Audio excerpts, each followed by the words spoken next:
Self-Evident is a platform that is dedicated to speaking truths that were once self-evident and doing so in love.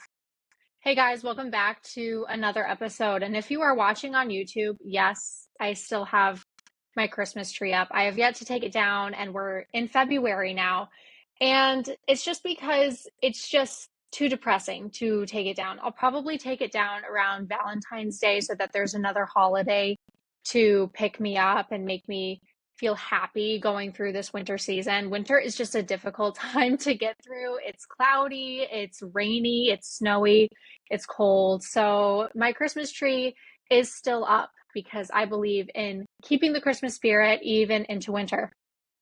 So for anyone who is wondering why it's still up, I have a dedicated purpose and reason why it is. And it's kind of funny because my husband will not allow me to put up the Christmas tree before Thanksgiving. And yet he is completely 100% on board with keeping the Christmas tree up well past Christmas season. So it doesn't make sense to me. I don't know why he's in favor of one but not the other, but I'll take my wins where I could get them, because I would completely be the person that would put the Christmas tree up in October instead of celebrate Halloween, and then I would just leave it up until mid-February. Plus, it's just so hard to take it down and too much energy, and it's just too pretty. So it's going to stay up until further notice.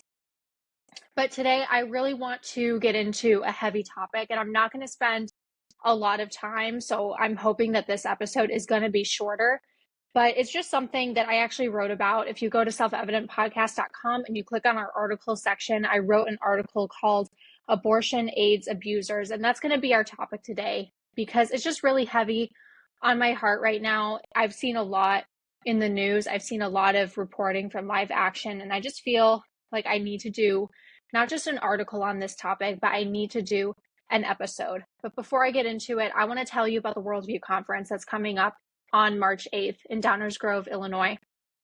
If you've been paying attention at all to the culture and the wave that we're seeing, marriage and family, although it's being promoted, especially on the right, it's still not something that the culture seems to be taking as priority, especially when we're looking at the low birth rates, when we're looking at the low marriage rates, when we're seeing how Gen Z millennials are waiting longer and longer to get married.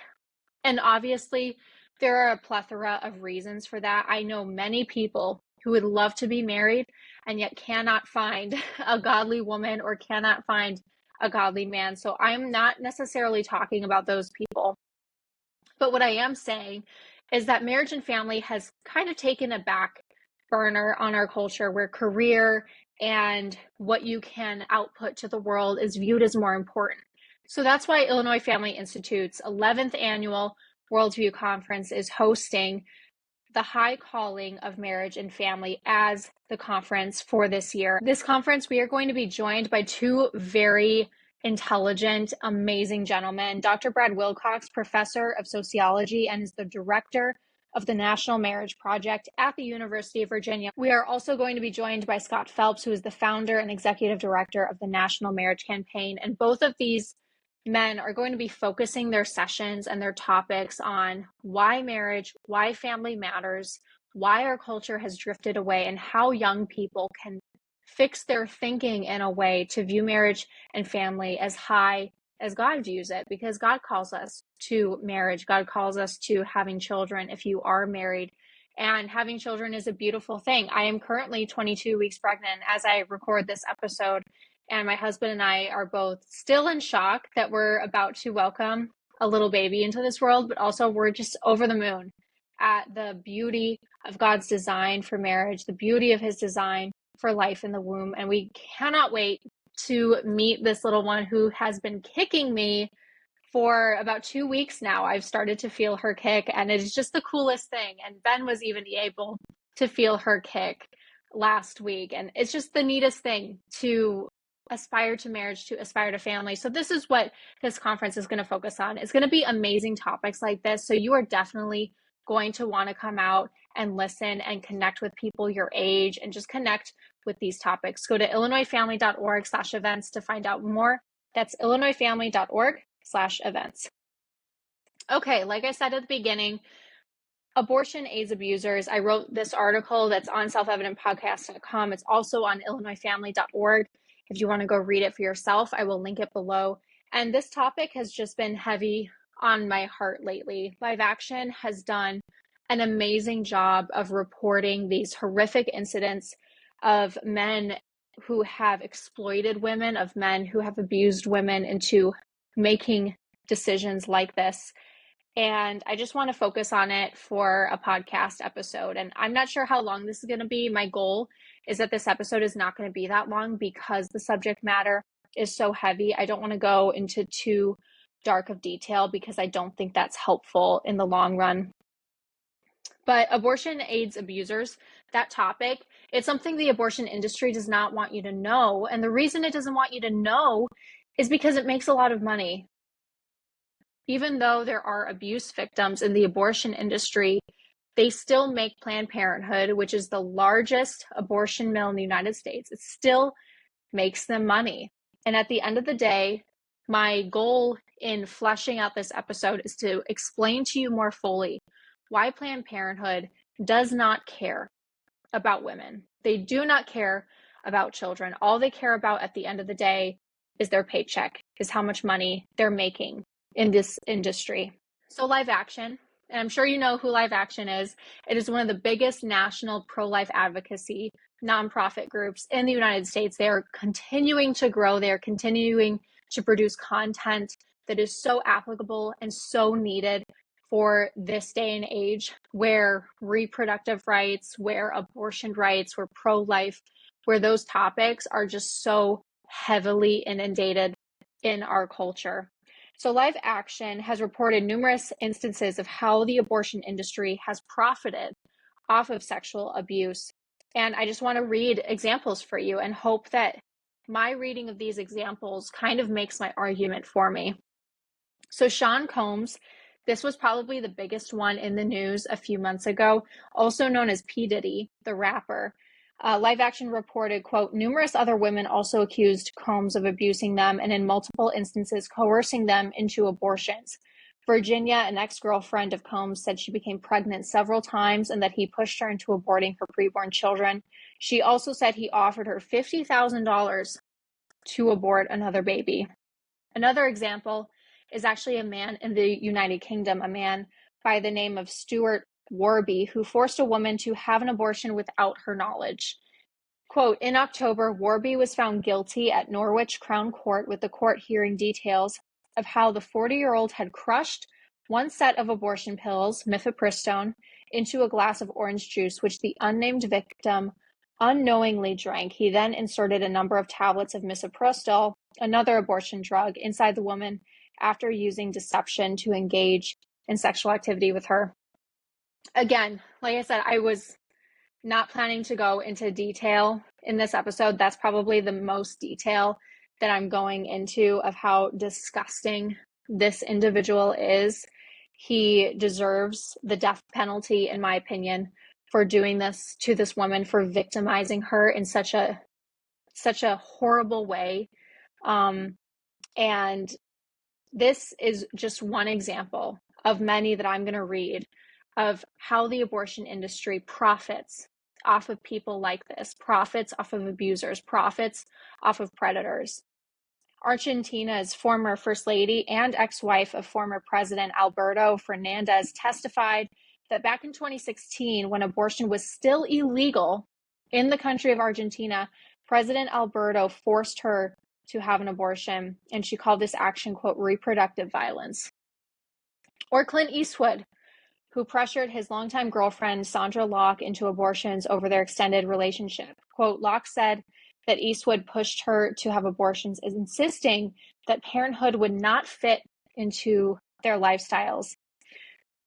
So with all of these examples being read, I hope that you're seeing an underlying rhythm of women being forced into abortion unknowingly in the case of Stuart Warby, or women being heavily pushed or coerced into abortion in the case of Clint Eastwood's girlfriend Sandra Locke, or in the case of former president wife of Alberto Fernandez, or in the case of Virginia, in the Sean P. Diddy case, I hope you're seeing that there is an underlying theme that the abortion industry profits off of people who abuse. They profit off of predators. They profit off of men who pretend to be loving, who pretend to be caring, and yet they are full of vile intentions. They are full of demonic ideas about children.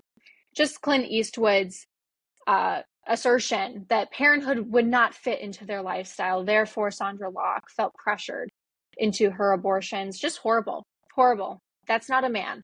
A man sacrifices for his family. A man pursues a godly, pure relationship. A man puts his woman first, puts his family first, and a man does not shy away from raising a child. So absolutely disgusting performances, disgusting characters of these men.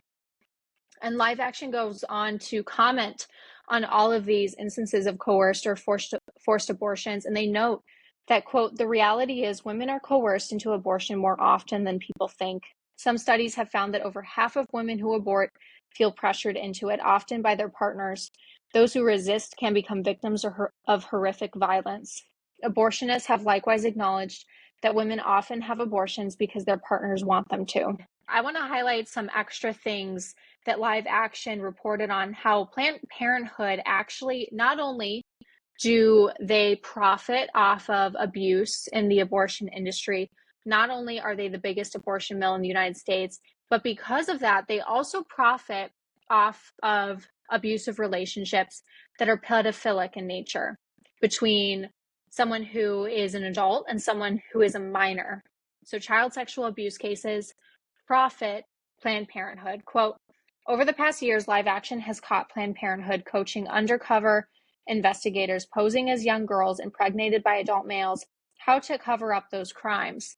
In addition, Live Action and Live Action News have documented multiple criminal cases of adult predators who transported, paid for, or arranged abortion or birth control visits to Planned Parenthood for their young victims. When Planned Parenthood failed to file reports, the sexual abuse often continued. And I will actually link a video below of an undercover investigation that Live Action recently posted as, in a way, proof of their statements that you need to watch this with your own eyes if you don't believe it, or if you're curious. I highly recommend that you see what I'm talking about. In the video that I'm going to link below, undercover reporter from Live Action poses as a 13-year-old girl who is pregnant by a 31-year-old man. And the woman in the Planned Parenthood clinic tells her that she does not want to know the age. She doesn't want to know the extenuating circumstances, that instead she should say that the father of the baby is actually a 14-year-old in her class, that she needs to start going with that story instead. So right there, that's a crime of failing to report child sexual abuse, knowingly failing to report child sexual abuse.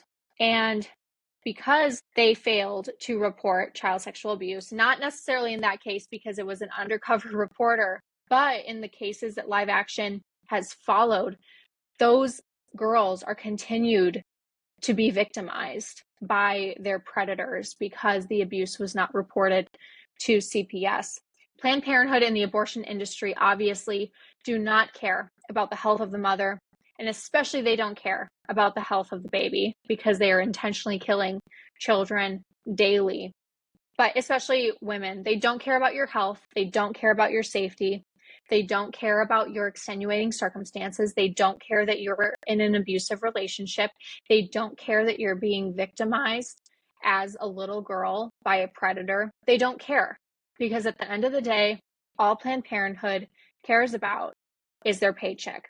Abortion aids abusers. Abortion is a demonic evil that must be completely eradicated. Not only are we talking about the life of precious image bearers, we are talking about the actual safety of girls, young girls in the United States that are victimized on a daily basis from predators, of women that feel like they're pressured into abortion because they're terrified that something horrible is going to happen to them. There are so many reasons why abortion must be eradicated and abortion must be unthinkable. However, I do want to give you an action step forward to take from this, that we might never see abortion completely eradicated in our lifetime. I pray to God that it is. I pray to the Lord that not only is it eradicated, but it is absolutely unthinkable that it becomes a stain in our country, in every heart and mind of everyone living in this country, that we ever tolerated such a demonic evil in our nation. And actually, one way that we can take a step toward that goal is actually defunding Planned Parenthood from all federal aid. And I'm going to link below a petition that you can sign. All it needs is your name and your address, and you can sign a petition that demands the defunding of Planned Parenthood. Again, I know that this topic today was a little bit heavier, but I just felt so much pressure and a sense that I really needed to make an episode on this, not just write about it, but I needed to talk about it. That the abortion industry thrives off of predators, it thrives off of abusers, and that should tell you everything you need to know about an industry when it thrives off of people oppressing others. So again, I'm going to link below that petition to sign to defund Planned Parenthood from any type of federal funding from our taxpayer dollars. And I thank you so much for listening. And until next time, let us firmly rely on the protection of divine providence. This is self-evident.